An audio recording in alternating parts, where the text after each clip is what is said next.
Maravilha! Bom, a gente está encaminhando o nosso projeto aqui para ele finalmente conseguir mostrar o nosso skate 3D. É um pouquinho burocrático, como eu já comentei antes, mas vai funcionar. Então vamos lá.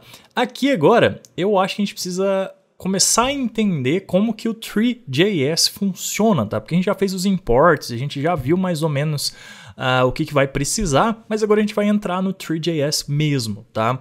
E aí, o Three.js ele é uma library muito extensa, tá? Daria para fazer um curso com mais de sei lá quantas horas só sobre Three.js. Inclusive, às vezes que eu utilizei o Three.js, eu nunca explorei todas as possibilidades que ele me dá, tá? Então eu estou fazendo essa ressalva para te dizer que o que eu vou te explicar aqui agora vai funcionar para esse projeto e para projetos similares, tá?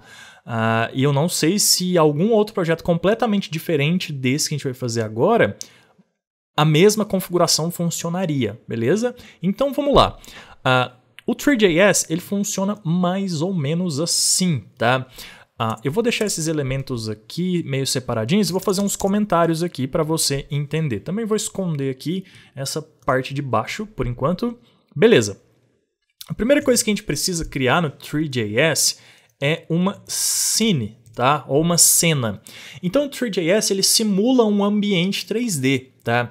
E em um ambiente 3D, pensa que você tem a sua visão, você tem a visão periférica sua também, né? Mas você tem a sua visão e ela encaixa uma espécie de retângulo até onde sua visão alcança, independente do quanto você consiga enxergar, se é mais fechado ou mais aberto, tá?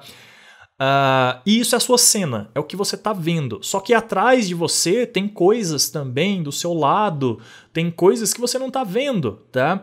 E no mundo 3D é a mesma coisa, tá? A sua cena é o que você está vendo, ou seja, o que está sendo projetado visualmente. E no nosso caso, essa visão é o canvas, tá? Esse canvas que a gente criou aqui, ele vai ter uma largura e uma altura, e isso seria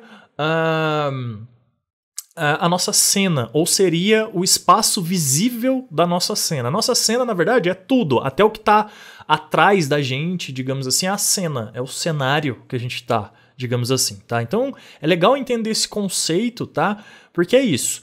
E aí, como que a gente faz para enxergar as coisas, né, visualmente? Com os nossos olhos, certo? No mundo 3D tem basicamente a mesma coisa, só que é representado por uma câmera. Então a gente também precisa do quê? De uma câmera, tá? No Three.js, beleza? Então se na vida real a gente consegue visualizar uma cena e o jeito de a gente visualizar são os nossos olhos, é daqui que sai a nossa visão e esse enquadramento de uma cena, no mundo 3D é uma câmera, beleza? E aí a gente precisa de um elemento físico, né, do mundo real, digamos assim. Eu estou falando de física, aquela disciplina, né? A gente precisa de um item da física do nosso universo para conseguir visualizar coisas, que é o quê? Luz, tá? Se a gente não tiver luz, a gente não consegue enxergar cor, a gente vai enxergar uma escuridão completa, beleza? Então, quando você vai dormir e apaga todas as luzes, você praticamente não enxerga os objetos que tem na sua cena, não é verdade? Você às vezes não vai enxergar onde está o seu criado mudo, a sua cama, o seu chinelo, enfim, você não enxerga porque está tudo escuro. Por quê? Porque não tem luz. Se você acende a luz, você consegue visualizar os objetos.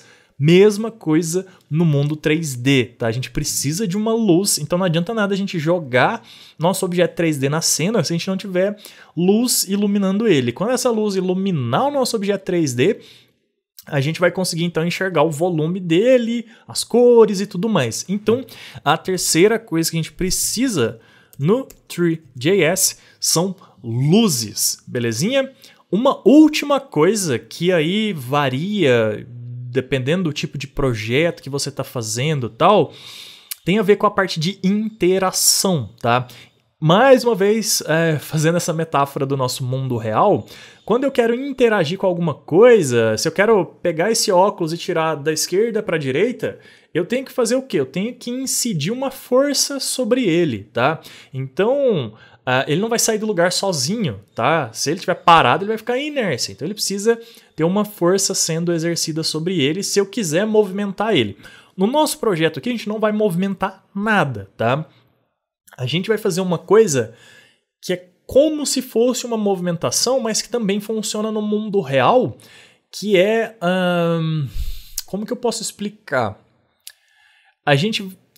No mundo real isso é mais difícil de acontecer, mas imagina que você tem um objeto fixo em algum lugar, tá? E que você consegue observar ele, então, conforme você vai olhando em volta desse objeto, né? Isso aqui no Three.js se chama Orbit, tá? Ele tem uma propriedade, um método, aí a gente já tá falando de código agora, tá? Ele tem um método chamado Orbit, que a gente consegue, então, orbitar um elemento 3D. É aí que a gente começa a sair um pouco do mundo real e entrar no mundo maluco de possibilidades infinitas, tá? Então, no mundo real, se a gente consegue observar um objeto, tá? Em torno dele, no mundo real a gente usa os nossos olhos, que é como se fosse a câmera, né, do Three.js. E aí o Three.js ele dá essa opção pra gente de movimentar a câmera nesse movimento de orbit, tá? E é isso que a gente vai fazer, só que a gente movimenta essa câmera usando o nosso cursor do mouse e tal. E o Three.js já faz isso pra gente, belezinha? Então, fechando aí o que a gente vai precisar de Three.js, de estrutura e tudo mais no nosso projeto, a última coisa é isso, tá? A gente precisa dessa câmera orbital, essa câmera orbit, para a gente conseguir girar ali, ou na verdade a gente vai girar a nossa visão e não o objeto em si, mas a gente vai conseguir girar em torno dele e observar ele de todos os lados. Então essa é a última coisa que a gente vai precisar. Então eu vou chamar aqui de Orbit, que é o nome mesmo que tem no próprio Three.js, tá?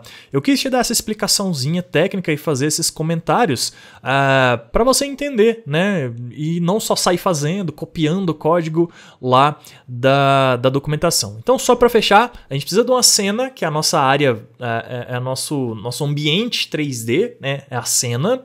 A gente precisa de uma câmera, que é a nossa área visível, tá?